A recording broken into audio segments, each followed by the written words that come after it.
नमस्कार, मी प्रिया स्वामी अनुभव या यूट्यूब चॅनलवरती तुमचे स्वागत करत आहे. सर्व मंगल मांगल्ये शिवे सर्वार्थ साधिके शरण्य त्र्यंबके गौरी नारायणी नमोस्तुते.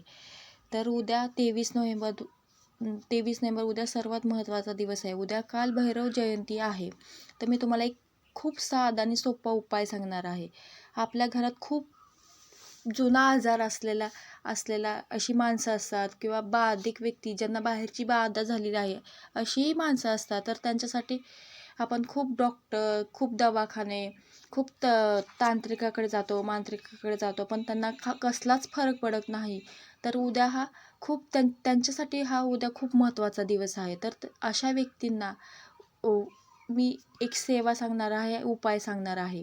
तर एक कालभैरव स्तोत्र इतके प्रभावी आणि परिणामकारक आहे की जर कोणा माणसात असाध्य रोग किंवा भूतबाधा झाली असेल तर संध्याकाळी दिवे लागणीच्या वेळी स्वच्छ हातपाय धुवून पवित्र मनाने देवापुढे बसावे.